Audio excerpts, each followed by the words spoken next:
Hey, friends, welcome to another episode of Not Your Mama's podcast. Today's title of the episode is Release Trauma and Entered Heart Centered Leadership. In this episode, we are speaking with Laura Martin, who is the founder of the Healing to Happy brand. She is a trauma specialist and is known for her unique way of helping women rise in their health, wealth, and relationships through embodiment work. She is also the host of the Healing to Happy podcast. Laura, it's such an honor to have you on. Can you give the audience a little bit about your background and how you got to where you are today? Yeah, thank you so much for having me. I always talk about how I'm an accidental entrepreneur. Like that was never the plan. I was a hot mess express, just drinking, using drugs. I had been through a lot of big T trauma in my life and did not know how to regulate. Like no one knows, like I had been through sexual assaults, eating disorders, all that kind of stuff. And then after my mom had unexpectedly died at 22 years old, well, I was 22 years old. She was not 22. I didn't know how to cope with that. And so I ended up running away to Thailand. And the whole plan was to eventually find myself, but I didn't think that would take 6 years to do, but it did. And I ended up falling into a deep trap of addictions and, was 45 pounds underweight, had a whole bunch of health issues, was in a domestically violent relationship where I almost lost my life a few times and really hit this rock bottom moment where I was 24 years old. And you have one of those universal signs where it's like, if you keep going down this one path, this is going to end up shorter than you would like. And I have plenty of notes for like within my phone, on the iPhone, you can scroll back to like 1977 to see what you were talking about. And it's in like 2013-ish. I didn't think I was actually going to make it to 25. And it was one of those kind of things where it's like, if I continue doing this, I'm going to end up on that path, or I can do the hard thing and face all of my shadows. And that's not the conversation necessarily that I had, but it was like, get your butt off that floor, go figure it out and get help. And I found myself I led myself to a conversation with one of my friends, and she was like, well, you have a really disordered relationship with food. Why don't you go learn about it? Go become a health coach or something. Like, I don't know what you're doing with your life, but go figure it out because this is scaring all of us. God bless her cotton socks. Honestly, she saved my life. Her name is Emma. She's amazing. And I didn't necessarily change my life right then and there, but I did start to find my purpose and learning about my body and learning how to nourish myself and all these kind of things. And although it did get me into 12 steps and it helped me leave that relationships and get sober and all this kind of stuff, I didn't necessarily heal my trauma. Like I just then became what a term they coin as orthorexic. I became very obsessed with health because I spun the whole opposite direction. There was no gray area. There was no balance. And ultimately my health kept getting worse and I kept deteriorating and having these rashes show up and my hair falling out. And I lost my cycle for 5, took me about 6.5 years to get it back. And ultimately what changed was my naturopath sat me down and was like, do you want to talk about how your trauma is related to all of this? Yeah. And at the time I said no, because I wasn't ready. But a year later, after my health really hit a rock bottom and it got really scary, I realized like there's no other option than to look at things this way. And so I started diving into the gut brain connection and polyvagal theory and neuroinflammation. And I went back and I got trauma certified and I just kind of started and rebuilt an entirely new personality for myself, an entirely new brand, like really kind of spun everything that I thought was right on its head and realized it was all a trauma response. Even though it was quote unquote healthy, it was still not healthy. And really started to build from that foundation up. So helping myself become a heart-centered leader, really regulating myself to help other people feel safe when they come into my arena, not feeling like it needs to be this strict mess and all that kind of stuff. And so really at the core of it, like Healing Happy saved my life. And now it just kind of goes on to help other women do the same thing in different capacities. Yeah, well, congratulations. It's so hard to face your demons and to really realize that like you need to work on yourself. And it's so much easier said than done. So, congratulations to you. That's amazing. And I really love what your message is about, because I think a lot of us really do struggle with traumas and we don't know how to deal with them. And then we do coping mechanisms, which is like leading to drugs or over exercising, becoming obsessive compulsive. And especially in today for Americans, it's so easy to get distracted and not really face our problems, scrolling on social media, buying stuff, just having everything readily available, food intake. So I think it's important for people to recognize that they don't have to live like that. And there are people out there like you that can help them. So what, some people call self-sabotage, science calls self-protection. Can you elaborate a little bit more about this? Yeah, this is one of my favorite concepts to bring to conversation because a lot of us will say things like, I don't like her personality, or they drink too much, or they swear too much, or whatever. Think of the person that annoys you the most, right? Like just think of them right now. What you're actually saying is you don't like all their defense mechanisms, which is what built their personality. All of our personalities are built on our lived experiences. So whether you're sassy as all heck, or you're sarcastic and you're all these kind of things that a lot of us don't like, or you cope like how I did with drugs and alcohol, like, or you're over exercising, you're under eating, or you're doing all these kind of things that we quote unquote say, oh, I keep self-sabotaging, I keep binging on these things, or I keep dating that person. We will deem that in society as, oh, you're self-sabotaging, you're upper limiting, you're doing all these kind of things, but actually that's where your nervous system finds safety. Yeah. That's where in your past, somewhere in your origin story, somewhere in your nervous system, that actually feels very safe to you. That's why you keep calling that in. That's why you keep having the same argument with different partners. That's why you keep going back on your diet. That's why you keep upper limiting yourself with your wealth, and you either have it or you lose it, or you never even have it to begin with. Like there are different things that we keep saying as society, being like, oh, I don't like this about myself. Let me deem it, let me shame it, let me write it off, let me not look at it.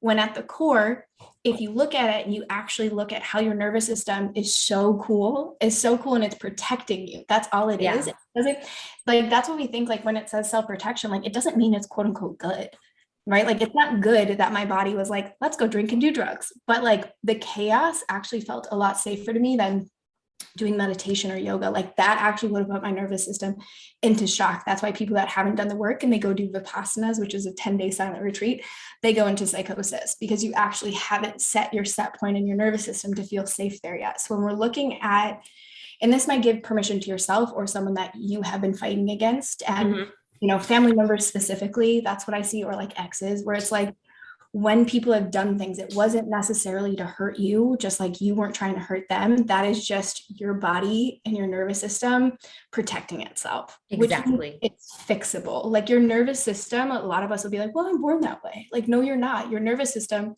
is like plastic. It will stay that way. But just like plastic, if you apply a little heat to it, you can make something completely different. Yeah, you can mold it, you can shape it. Exactly. And so that's it even changes its like DNA fibers or whatever you would want to call it. So totally agree with that. And then like with water too, like when you freeze water, they say, and then if you talk mean to it, it's going to like freeze and not look as pretty, versus if you like nurture it, it's going to be beautiful. So it's a good reminder that like when we do talk to ourselves in a nice way, we could mold our nervous system into something a lot more beautiful for us and not so self-sabotaging. Exactly.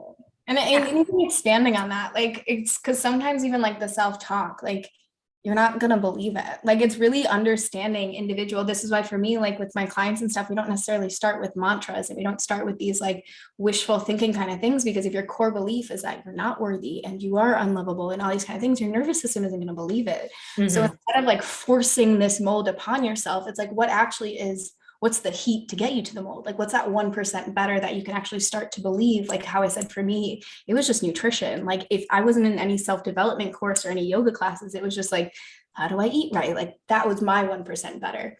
And moving from that, so you can play with where your origin is at and what part is most important to you and start to develop this sense of worth from there. Yeah. And I think people need to realize that it's a slow process. And as long as you were better than you were yesterday, then you should congratulate yourself. Like, let's say, for instance, you smoke weed and you smoke 3 joints a day. If you cut it back to 2 joints a day, you know what I mean? Just congratulate yourself that you knocked one off. And then as time goes on, then you can knock off the second one. You know, so I mean, I think that we just need to give ourselves little pats on the backs when we can. So, what are 6 ways to stimulate our mood boost with the vagus nerve system? Yeah, so our vagus nerve is our longest cranial nerve. It connects our brain to our gut, which connects every other action organ in our body, so that if we're trying to fight inflammation, so we're struggling with anxiety, depression, OCD, hypervigilance, mood disorders, like things of that nature, we struggle with this thing called neuroinflammation. And that's just essentially our brain is inflamed. Just like if you have an inflamed throat, you have a sore throat and you drink some honey and some tea and you call it a thing, but we like have methods for that. But like when it comes to our brain, it's very medication forward. And I'm not saying medication doesn't have a time and a place, but let's look at other things outside of that. Yeah. Let's do holistic alternatives first. Exactly. Get like the foundations down first. This is why like the basic principles inside of my programs are like, are you nourishing yourself well? Have we done the basics first? And then we can jump into this like quote unquote biohacking world that is very big apparently right now. People don't know how to cope with their life, but they want to do the hyper masculine, they want to do the hyper hustle and like do this quick kind of stuff. And I'm like, yo, you can just take a cold shower. You can do some deep, slow breathing. You can hum and you can sing while you're cooking. You can try some meditation. You can try socializing and laughing and getting yourself in supportive communities. You can go out and get some movement. Like these are 6 ways that you can start to really ramp up your vagus nerve, because what happens when we've been through trauma, and here's what trauma is. Trauma is some stored emotion in your body. It does not mean you had to go through what I did, you know, like big T trauma. It could be a breakup. It could be food poisoning. It could be someone cut you off in traffic. It could be something your mom told you couldn't get a toy when you were 6 years old and your brain couldn't compartmentalize that you're actually worthy of toys and you made up this whole like there are so many things. Trauma is just an unexpressed emotion trapped inside of your body. And when that becomes chronic, especially now when we've been through what we've been through in the last 2-3 years, when that becomes chronic, our vagus nerve will get overstimulated and shut down. Right. So what we want to do is bring up that vibration so it can start to work again. This is why we've seen a rise in anxiety, a rise in depression, a rise in all of these health issues that have come up because we're just the one thing that's controlling everything in our body has shut down. So if we start to implement these 6 things, which is what I said, cold exposure, deep and slow breathing, movement, humming, singing, meditation, socializing and laughing, we can start to rev up what that is and get it stimulated again, which will help tremendously before jumping on all of these other trains that are available. Like we love as humans to overcomplicate things to give us excuses not to do them, but it's like, I just told you to laugh. That's literally what I just told you to do. Like, go try it. Like, it's fine, you know, and like, see where it gets you. How can we start to implement these few things into our day-to-day living and just kind of see where we can go from there? Yeah, it reminds me, there was this guy in high school and we were talking about laughter. And I remember him telling me, I just make myself laugh if I'm not, you know, laughing. I just start laughing and make myself laugh. And I just thought that was so hilarious because you could just like start getting like a big rumble in your tummy and laugh. Like if you just start laughing, like all of a sudden you're just really laughing. And that always stuck with me. I thought that was hilarious. Something my mentor always says, because we're so easy to let some dickwad that cut us off in traffic or some argument with our partner or something our kids did or something that friends said, we are so quick to let that ruin our entire day. Yeah, exactly. Anger and sadness, we let it interrupt our entire day. Whereas joy, no. Like if you're sad and someone tries to make you happy, you're like, no, don't. Do not interrupt my sadness. I am I'm here. sulking. But it's like if someone just cuts you off in traffic, like all of a sudden you're like, my entire day is ruined. Da, da, da. Like instead of letting anger and sadness interrupt your joy, why can't we start letting joy interrupt our sadness a little bit? Like why can't we just switch it around to be? And like that has helped me tremendously in the last few years. Just being like, okay, like I'm pissed today, and I'm not going to deny and like bypass the fact that I'm pissed. But do I really need to be pissed all day? No. Can I like enjoy the fact that like my friend just brought me a cup of coffee and like let that be the highlight of my day and like let that interrupt the moody feels that I have about my ex? Like, can we do that? And it's like, Mhm. oh, yeah, I do choose to let joy interrupt my sadness. Thank you, universe, for that reminder. I always say, and I've said it a couple times on the podcast, is negative energy, this is my opinion, negative energy flows faster than positive energy. It's so much easier to think negative and it spirals faster than switching the mind to be positive. It's a lot more mindful, but once it starts going, it has such a better effect on you. And then it does start gradually compounding upon itself. But I think people go to negative because it's the easier way to go. And like I said, that energy travels a lot faster than the positive energy. So I think people need to just be mindful. I think life is such a mental game and it's so much easier said than done. Fact. And I mean, like our brain, like that's our amygdala. Like that is literally why media is so. I haven't lived in the States very long. Like I was in Asia for 6 years. So I'm not used to media. And like as soon as I go anywhere, even to get my nails done, I'm like, holy pickles. Like this is what you guys listen to all day. Like I'm not, because I don't watch TV. Like it's just not a thing. And I Yeah. didn't have it, like we didn't do that growing up. We got 1 hour of technology. So it's just like not a thing I do, which is thank goodness for my parents. But like to know how the brain works and then to witness how like so many people don't understand how that works, where I'm like, no, you're like amygdala, like that is, it thrives, it is scanning for danger at all times, and that's why media is the way that it is, that's why advertisements are the way that it is. Oh, Like yeah. They study it. we love it, and they have specialists on deck specifically for this reason, where it's like if you just know that and you just like go click, I will not do that. And it's not to say like we don't know what's going on in the world. Like there's little snippets like Mm-hmm. for our work week. It's like read a headline and you know what's going on. It's not going to be that hard. But Yeah. like to choose it constantly, like you are already setting inflammation into your body. You're already setting yourself up at a lack. If you can just choose joy, choose these things, which is going to feel foreign because that's not how our brain is wired. But your brain does fire and wire differently when you train it to do as such. Yeah. I was listening to Mel Robbins, a YouTube video, and what she was talking about was limit your intake of the news and all that stuff. Like just get little snippets and then stop. Because if you want to vibrate at a high frequency, you can't be listening to the fear mongering or all like the worry that's going on in the world. Because if you're trying to reach like a goal, you need to be vibrating to attract it.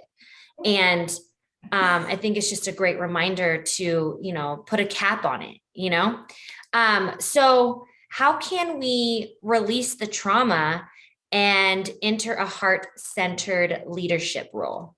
Yeah. So, I mean, as leaders, it is so easy to get caught up in the hustle and the quote unquote masculine energy. I don't know if that's what your podcast listeners are into, but there is the difference of like soft and hustle. And we need both. We do need that. Mm-hmm. But like we can see it a lot in our, like I said, media and business and growth and the way people talk. It's like all about pain and suffering and your struggle and how hard it has to be and all these kind of things where it's like, yeah, things are difficult, but it does not have to be the struggle. It does not have to be like how I said I built my business out of it, or my life, and the health Mm-hmm. world that I built. That was all the trauma response. It was all this hustle. I was hardly eating. I had no deep friendships. And you hear this when it's about growing a business. I don't have any good friendships. I'm working 14-hour days. I'm not necessarily taking care of myself. I'm hardly with my kids. I'm hardly having sex. And it's like, wait, what? Like that doesn't, why did you start your business then? And Yeah. going backwards, being like, oh, like, what am I trying to prove right now? What of my 6 human needs am I trying to fulfill right now? If you don't know what that is, go look it up with Tony Robbins. But it's like, which one of my 6 needs am I trying to fill right now? And am I doing this in a trauma response way? Right. For me, it was like this: I'm unlovable. I need some type of significance. I need to be seen. I need to prove my parents and my exes wrong. Like all these kind of trauma responses, although quote unquote healthy, because I had great success and built this 6-figure business and had all this stuff. It was like, I am suicidal and I do not feel good and my health trashed. Like, what am I doing here? And really looking at it, being like, what is your true definition of success? Right. Like, yeah, of course, we want buckets of money and we want to normalize big wealth in the hands of women specifically. But it's like, and you want to have fulfilling relationships and space in your day. Like I said right before this, I was at a breathwork thing at a luncheon, making new friends, and then hop onto this. And like, there's a lot of space, and people feel that, especially if your business is coaching or mentorship or things of that, like you are meant to be a safe place for those people to land. And that's something I wish I knew when I first started my business as a health coach. Like I was so dysregulated that of course that energy is going to be mirrored into my clients. You know, I'm not regulated and I don't know what it means to create space in my day, but I'm telling them to create space in their day and to have a healthy relationship with food and like do all these kinds of things. It's like, are you your best client in that? Are you? And I get it. We all want to get to the end game of life and be like, I have all of this success and whatever, but it's like, at the cost of what? Like, you know, we're all going to die one day, and that might trigger someone somewhere, but it's like, you're 97 years old and you're looking back at the spectrum of your life. Like, how do you actually want to tell the narrative of how you got successful? Exactly. Like, if you knew without a shadow of a doubt you would be successful, and you took the timeline frame out of that, like how would you approach your life? How would you add more heart into it? What memories would you be creating? Like the question I ask myself daily is like, what memory am I making today?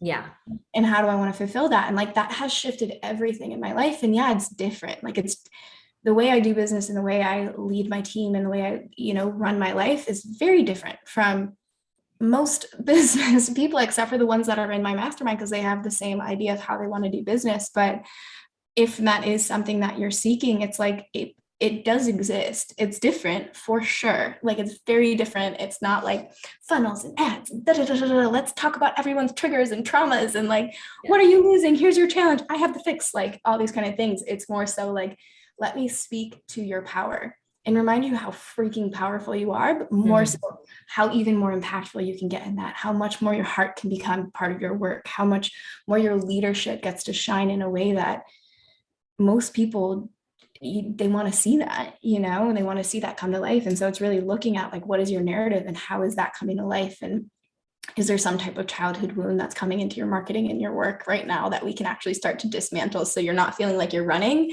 and coming from a space of lack, but you're actually coming from a place of abundance and you're bringing that energy into the world. Perfect. I love it.